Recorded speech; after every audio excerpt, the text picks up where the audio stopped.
Welcome everyone to our Advisor Ambassador program for June. Today we have Dr. Rodney Mogen here, who is going to be talking to you about marketing and building your brand in the hybrid world. And Rodney is a longtime NAIFA member and a proud IFAPAC supporter, and he is actually going through the chairs and will soon be the president of NAIFA Texas. So without any further ado, I'm going to turn it over to Rodney. Just a quick note, everybody is in listen only mode, but at the end, if you guys have questions and want to engage with Rodney, we will have a time for that afterwards, but feel free to put any questions you may have in the chat. Thank you. Rodney? Emily, thank you so much. And, I really appreciate the opportunity to do this today. We're going to be talking about marketing and building your brand in the hybrid world. And I'll explain what that is here in a second. But, I'm a little bit older than probably some of you. I'm only 44, but, I've been in this business for 22 years. And whenever I do these, I always like to just welcome everyone by saying, welcome, Kelsey, welcome, Joseph, and welcome, Jose. But the reason why I mentioned them 44 is I grew up on a show called Romper Room, and they had this thing called the Magic Mirror. And I always wanted to be on the Magic Mirror because she would just call people's names. And so I spent several years trying to figure out how to get my name on the Magic Mirror. And finally I figured it out, wrote my name in. And on my birthday, she said, and Rodney Mogen, happy birthday. And so that's, kind of how I look at marketing and building your brand in the hybrid world is we're trying to get our name out there into the Magic Mirror. And how do we do that? Depending on where you're at, you may be, getting, depending on where you're at, you may be getting out there and be able to go to restaurants and going to meetings and having other different things happening. And in some places, that's just opening up for you. Yeah, I live in Texas full time, and we've been open up for several months, but it even depends on parts of Texas and also some of the people that we work with. And so what I've kind of designed here is marketing and building your brand in the virtual world and hybrid world. I just got to get it to move. There we go. So we're going to talk about the new environment, what's changed, communicating, virtual markets, communicating value, differentiating virtually, and telling a story, the right mindset, and working effectively from home, and then questions. So when all of this occurred and we really went to, for the most part, a pretty virtual environment, one of the things that I looked at was, how can my practice change? How can my practice adapt? What I do is my practice focus is twofold. I work with small business owners that are in the startup and growth stage, and then also sometimes in the succession stage a little bit as well, but mostly in the start and growth stage. So they're moving and going and they're shaking, and they're constantly trying to get out there and do different things. But they're also a lot of times more tech savvy. They're a lot more available to do some different things like that. So I really looked at what my vision, mission, and goals were, because the second part of my business is I also support financial advisors who are not really good at insurance and helping them actually do more insurance. And you may be hearing, I've got a heckler in the background. It's my old man, 14-year-old Beagle, who, that's the beauty of working from home, right? Sometimes they come in the office with you, but you really need to understand your vision, your mission, and your goals. And then that's how you can adapt your practice to fit that. Where do you want to go? What is your niche? Where do you see yourself, your practice, and how do you see your practice going forward? And then you can really adjust your practice with that. You then have to have the right mindset. I think a lot of advisors I was coaching last year and working with really had this fixed mindset. They were always saying, well, I can't do that, or this is how I've always done it. In fact, I've got one advisor that, everyone is always doing e-apps, right? And I do all of his insurance for him. He keeps asking me for paper apps. And I'm like, we need to get you onto an electronic app. So, nah, I've always done it this way. This is how I'm always going to do it. I'm like, okay. So that's a fixed mindset. I want to have a growth mindset. I want to be able to look at it and say, okay, I'm going to fail at things, but then I'm going to learn from that failure and grow from it. And trust me, I failed a lot when I started moving into networking and working with clients virtually. In fact, I failed 2 minutes before this presentation started because I forgot to take my mic off mute. But we all fail in different things, but it's really that opportunity to grow from it. And then what challenges do you face and how do you learn from it and how do you keep building from there? Um, you know, something that I don't share a whole lot, but I do want to share with people because the growth mindset is not hard to have. And the reason why I say that is I'm autistic. I'm on the autistic spectrum. I'm actually more below the middle of it. I was nonverbal for many years growing up. I've learned to do some different things to be able to communicate and do things with people. But one of the things is I don't like change. I don't like change. You can talk to my wife about that. You can talk to anybody about that. If you've ever read the book, Who Moved My Cheese? I'm the guy that did not do very well when my cheese was moved. But I've had to adapt. I've had to change. And I don't like to try new things, but I force myself to do that because I want to have that growth mindset. And that is very key and very important.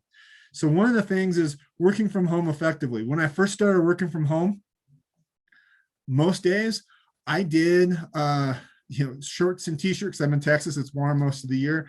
I very rarely did I dress up. Now probably 90% of the time, except for Mondays, I am either like I am right now in a suit if I'm doing video presentations, or I'm in a polo shirt, things like that. Now today I'm actually in a full suit because I also like to stand up, and whenever I'm on the video I like to make sure I'm fully dressed, but sometimes I am in shorts and a polo shirt or whatever, but the top part of me is professional. You need to make sure you get the tech you need. I invested in a good web camera. I invested in speakers. I invested in microphones, so those different things. But you also have to maintain a schedule, and I'll talk about this more in a second. But one of the things that I do is Tuesdays and Thursdays are my video days. Those are the days that I really do get dressed up because I do all my presentations. I do all my video days. Wednesdays, I'm on the phone a lot. I might be on phone appointments, but I'm on the phone, so I can dress how I want.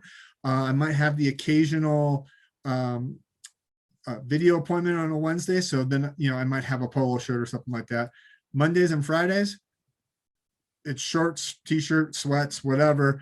But that's because I'm generally going to be on the phone and doing administrative stuff. But check in regularly. Check in regularly with your team. Check in regularly with your clients. Have a regular follow through that you're going to do for that. And then you got to block your time. One of the things that you really need to do, especially if you're working from home, or as we move into the hybrid world where you might be going to the office for a little bit, or you might be going out and do some different things, blocking your time is going to be even more important. So like I said, Tuesdays and Thursdays are my video days. On today, I have been already on 9 Zoom meetings, back to back to back to back. I load those up Tuesdays and Thursdays. I really don't do anything else other than do video meetings most of those days. But on Wednesdays and Mondays and Fridays, I put in time to go to lunch with my wife. I put in time to go network, go do different things. So you have to block your time and really be effective with it. How to communicate. Never assume someone is understanding what you're saying. I have learned this myself because communicating with people is not always my strong suit. I know what I'm saying in my head, but at the same time, not everyone, it doesn't come out the way I want it to. So you always got to make sure that people understand what you're saying. And you've probably heard it in trainings when we started in the industry of feel, felt, found, and paraphrasing back and stuff like that. Those tools really do work. Always make your intentions clear. Always have an agenda. Always, have a consent of what to cover, an agreement on next steps, and then avoid confusing and vague words. And then also provide the what, when, and how of how you're going to do it. So the other thing is, I follow a circular model when I'm meeting with someone virtually, but also the great news is I didn't change anything because I follow the same model when I'm in the meeting with clients in person.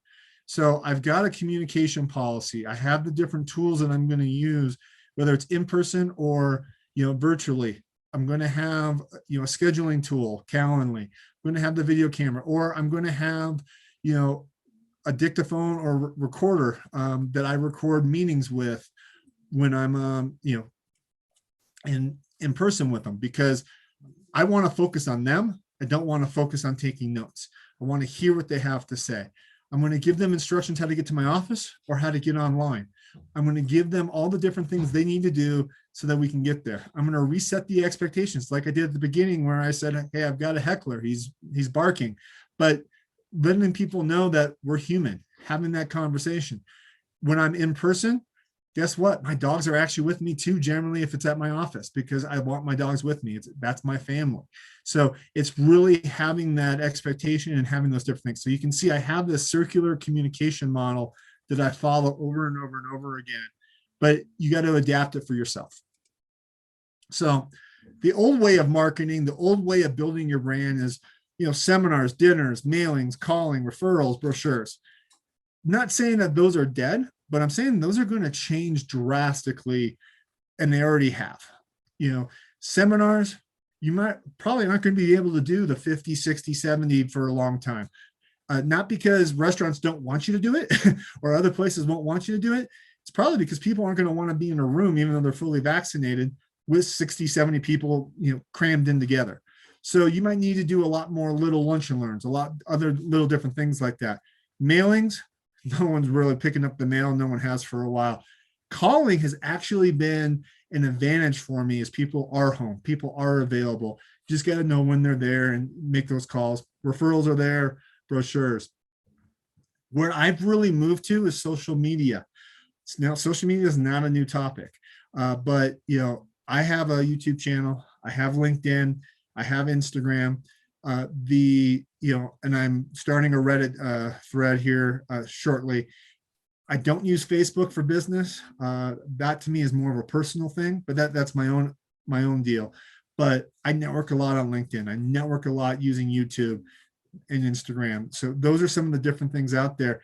But what is, that's not new. But what is new is how you can really use it and how you can get out there and do some different things. Now, the one little note is, I will say that if you have financial licenses, you do have to check with your company and do the compliance thing. But if you do it right and you post a lot and you post really good content, it's going to drive people to your channel. It's going to drive, different people to your channel. You're also going to be able to use it as a tool to market to people by sending emails, things like that. But you got to have really good posts. You got to have content that's going to really, drive eyes and views, not just the static content that a lot of companies put out. I still do that. If you go to my LinkedIn, you'll see the static content from the company I work with. However, at the same time, you'll see some of my own content as well. Have a lot of connections. Have really good connections. I go out there and I network with people, and then I send them invites. I find someone on there, and I'm just going to pick on Jose because he's at the bottom of my screen right now. But if I went on LinkedIn, I typed in Jose Herrera, I'm going to say, Jose, I saw that you were on the NAFA meeting. I'd like to connect with you. Hopefully he connects with me. If he connects with me, I then say, Jose, thank you so much for connecting. Here's my link to schedule a quick 15-minute call. I'd like to learn more about you and why you connected with me. Notice I haven't done anything about selling yet, and I'll talk about that in a second, but you want to make sure you build that connection and build that networking. Now, what has changed? How you do business. However, we are doing more things more efficiently. We are, like I said, I can get more done on Thursdays and Tuesdays in video meetings than I did when I was traveling around, going from office to office, client to client, so on and so forth. I can do more meetings. I can see more people. I can do a lot of different things, which is why I have my calendar blocked out differently. So there's a really great opportunity. And also, believe it or not, I think you now have an opportunity to do more relationship, because you can focus certain times of your day now of being that networking, of doing some different things. And then the rest of it can be in front of your clients and doing different things like that. So yeah, I think you have more of an opportunity, which is why I've created this hybrid model. In-person meetings. These are really directed and specific. They have agendas. We really talk about those agendas and what we're going to do. Virtual meetings I do right now with my clients is more of a check-in or solving a specific issue that can't wait till the next in-person meeting. Networking. I do this both online and in person, and it's about growing my business and growing my connections. Like I said, I block time for my videos, video days, Zoom, whatever, Tuesdays and Thursdays. And then I also block time for networking and marketing on Mondays and Wednesday. Friday is kind of my catch-all day, whatever I need to do. So how do you build that network? Remember, it goes back to that vision, mission, goals. What are you trying to build? Who are you trying to connect with? Have a plan. Be selective. I have very specific business owners that I work with. Like I said, startup and growth stage business owners. That's generally going to be tech, service, those different things. So when I'm searching on LinkedIn, I'm looking for those. I also connect with venture capital people and private equity people because they have a similar feel of what I need and what I'm looking for because they come across them a lot. I network with them because they also know that I can help and actually write the business plan for them. I can do some different things, make their lives easier. So I have a lot of networking there. So be selective, but build a relationship with everyone. Understand the goal of what you're trying to get there, understand your clients and your needs, and then put content out that is going to really fit that. And then build connections and understand that this is a marathon, not a sprint. I started this strategy actually a couple of years before COVID hit, really trying to move to digital. I've been trying to figure out LinkedIn for years. I paid all the money, went to all those LinkedIn classes, had the LinkedIn coaches. None of it ever worked because we're in a different type of industry than what most of those people work with. But what I did was I learned all the little tricks. I learned the different things and realized that this is a marathon, not a sprint. And I kept adjusting it, working it. And now I know when I connect with someone, they might become a client 2 years down the road, but I'm constantly doing it. So my pipeline's always full. And that's the key thing is you got to keep that pipeline full. Part of it, like I said, you have to be specific. You have to know what your target market is. You have to be detailed specific. You have to demonstrate speciality. How do you fit in there? Join groups on LinkedIn or on Reddit or whatever threads that actually fit what you are, the people you're trying to get at. Build your expertise. Build the fact that people want to come talk to you. Have a process to add value and know your details. The one little story I have on that is when I was a new advisor, I had kept hearing about, in fact, I actually did it as on my second client that I ever did. I did something called substantial equal periodic payments. And that's how I was always told. It was called SEPP, SEPP, SEPP. And then I was also told something about executive bonus. And I knew that. Well, I was at a trade show and I was marketing my business, my financial advising practice. And two people came up. One wanted to talk about, yeah, I heard this thing called 162. Okay, I had no clue what 162 was. I was 22 years old. I'm like, well, we can do certain things. The way he was describing it sounded like an executive bonus, but I'm like, yeah. And then someone else came up and said, yeah, I want to do this 72T thing. Well, the thing is 72T is the SEPP. Executive bonus is the Rule 162. I didn't know that. I lost out on 2 potential clients. So know your details, know all the different things. And then the more detailed you can be, the better you're going to be on those different tools. This all turns into your virtual branding. One of the things is when you're branding yourself virtually, you never ever want to sell. And what I mean by that is, you see, and I see it all the time, but you see someone post something and then some other financial advisor or insurance agent comments, oh, I can help you with that because I deal with this, da, da, da, da. Instead, turn into questions. If you've ever heard of Van Miller, he's a great member of NAFA and he's one of the best agents out there. You want to turn it into questions. How do you bring up questions and get them to ask? So when I comment, I ask questions. If someone's putting up, yeah, I've got concerns about my retirement plan. Okay, why do you have a concern? Who are you working with? Who can you talk to? I do those different things. My brand is solve your puzzles. So, by me asking those questions, people see I'm trying to solve the puzzle. But I'm asking questions of people to start thinking, and that gets them to connect with me, to talk with me, and go from there. Virtual marketing, you want to have engagement, identify your value, really build that relationship, and you got to become an expert, really knowing, how to do a good video, how to edit it, doing different things, or hire someone that can do it for you. Having, different things like that, but then having those connections, that really does help. So in the relationship world, everyone wanted to meet you, shake your hands, do all those different things, look you eye to eye. We still are in a relationship business. What we found is that 85% of people looking for an agent or an advisor, in their marketing, want someone within their network. But they also want 98% of them want someone that is really involved with what they do. So a great example is I'm involved in autism awareness. A lot of my clients, some of them are successful autism people that are successful in business. Some of them are parents of autistic children. Some of them are donors that go to autism awareness, all those different things. But I'm very involved in that particular area. So those people, those are part of my extended network, and they see me and they want to work with me because we have a shared passion.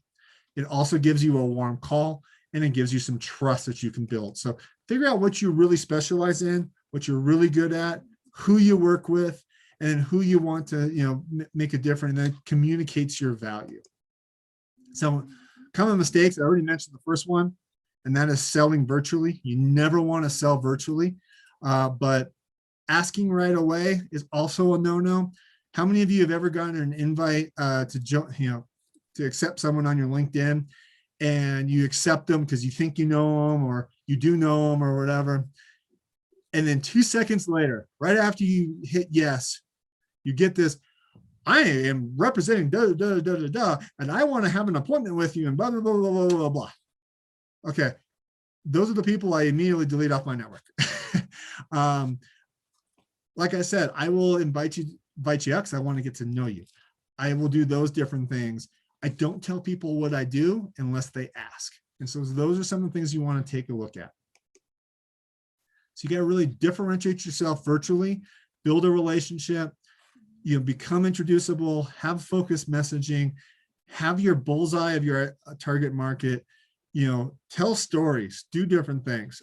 Emily knows me really well, and I have 2 new puppies called, believe it or not, Supply and Demand. Instagram is supply and demand supply _ demand 309. And I use that to actually, I take pictures of them. In fact, today I took a picture of them fighting in their kennel. I said, cage fight match. And I said, what are you fighting about financially? So I like to tell stories and get people involved. I do this to also ask for introductions. If I'm meeting, and Kelsey, you're on my screen, so I'm just going to pick on you for a second. But if I'm meeting with Kelsey, she's a long-term client, I'm going to go on to her LinkedIn. I'm going to go on to her Facebook, or whatever I can get onto, and I'm going to see, who does she know? Who does she interact with potentially? And then when I'm asking for introductions, I'm going to say, hey, Kelsey, hey, I noticed that this person, this person, this person all work at your company, and they're new there. Do you think that maybe they might have some questions on how to work your benefits? I think they might have some questions on this and that. Now I've got a really warm introduction. Okay. Another thing that I stole from a really good friend of mine, Gail Goodman, the phone coach, and believe it or not, we need a phone coach more than we ever do, is I now actually do a digital business card. I don't have a paper business card. I send it to them digitally. You have to get it compliance approved, but I do it that way. But that does a couple of things. Number one, I get their cell phone number. Number two, when I text it to them, they get my cell phone number and my picture shows up. So when I call them on the phone, on their cell phone, my picture shows up so they remember that they met with me. I I'm 7'2", so I'm pretty memorable when my picture comes back up because people remember, oh, wow, he was tall. So there's different things about that. Use a text chain, do some different things to get people interested and get that warm introduction.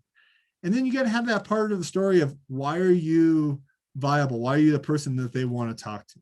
It has to involve you, it has to be, other person has to have a name, it has to be a place, and has to have kind of a story to it. And with that, I'm going to open it up for questions. So are there any questions?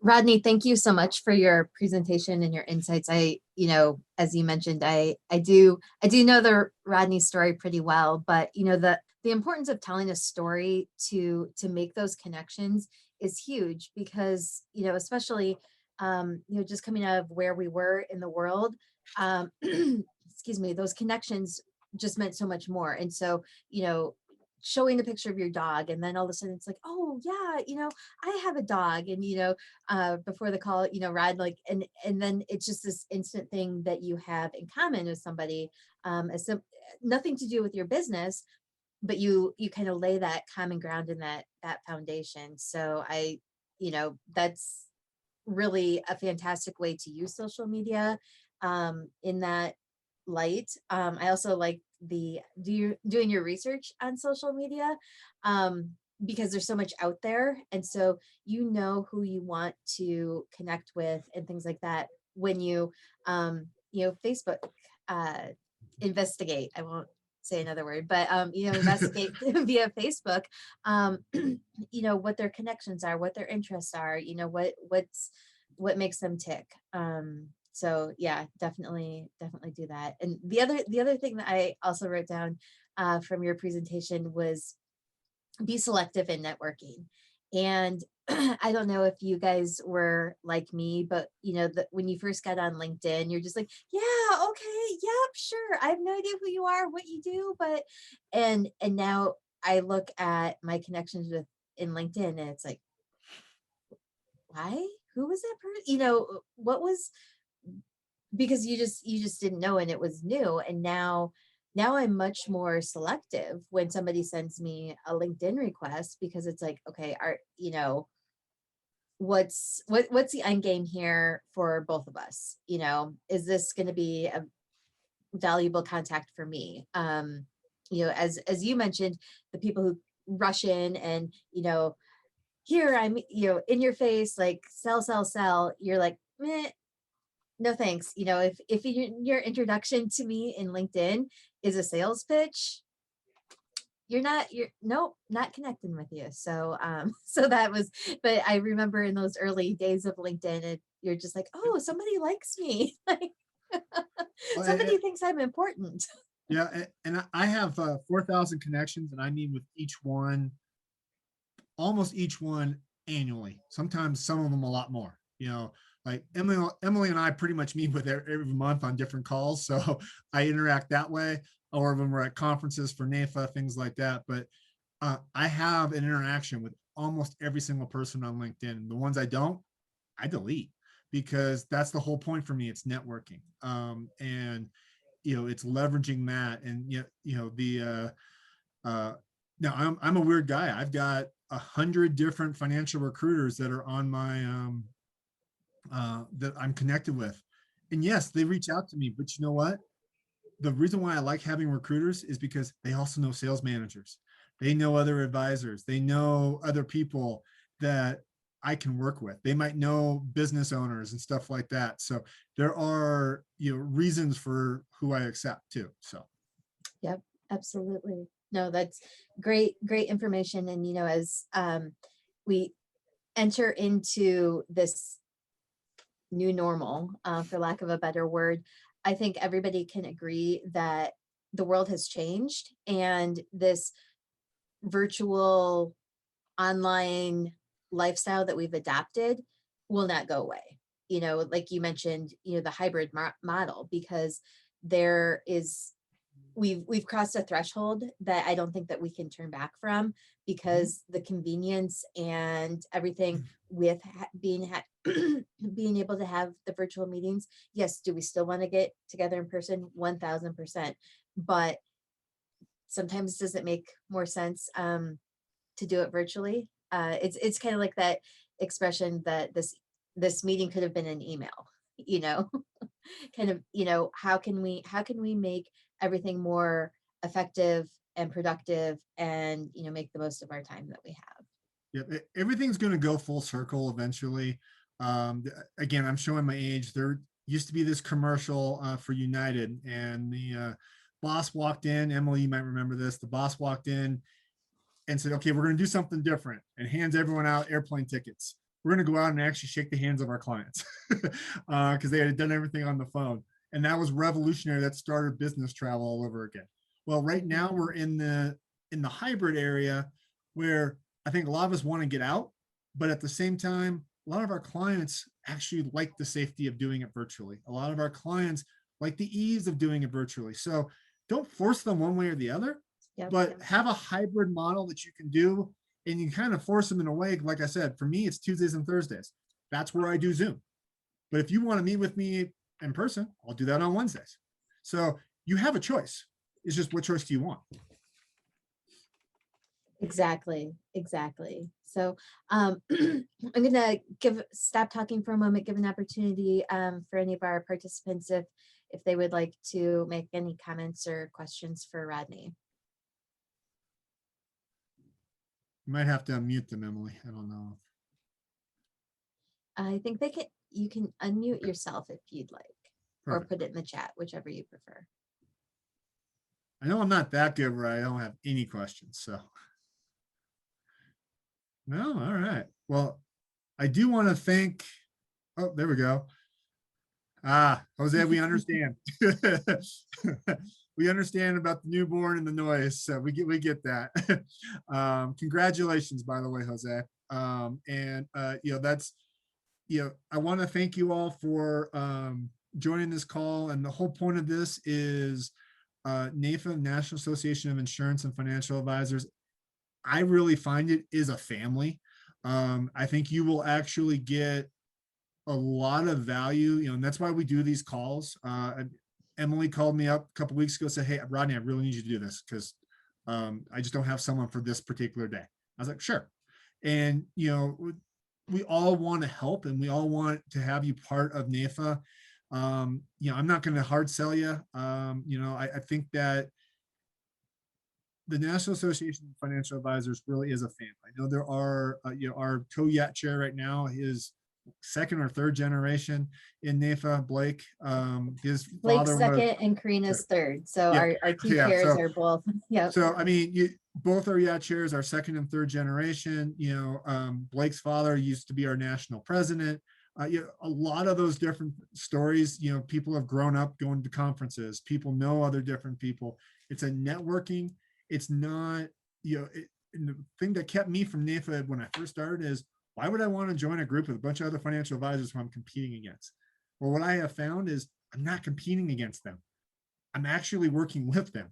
In fact, they're helping me get better. And that actually, whether we do it virtually or in person, that's one of the things I love about NAIFA is I can call up my friends, John Richardson in Tennessee. I can call him up and say, "Hey, John, I've got this client. I got this. What would you do? How would you do it?" And he'll help me. And those are the different things that you can do. That's where I think that it brings that family, and it really gives you someone that is not trying to tell you to do one thing because they're trying to help you hit a goal, but trying to do the right thing for you and, more importantly, for your client. So that's my NAIFA pitch. Yes, absolutely. And thank you guys for joining us. This is the first June session. So our next June session will be on the 24th. I actually will not be leading that session. I'll be getting my wisdom teeth out that day. But So look at Emily's YouTube for the funny fails afterwards. So Right, thank you. Yeah, maybe not, maybe not. But Joanna Deloso, who is the media past president of NAFA Los Angeles, will be on, and she's going to be kind of talking about some practice management tips and things like that to really help accelerate your business. So we hope to see you in June as well. So thank you very much. And Rodney, thank you again for your time. And to our attendees, look forward to seeing you guys in, well, I won't, but we hope to see you back here. I'll check the registration, make sure that you guys signed up, and on June 24th. thank you. You guys have a good one. Thanks, everyone.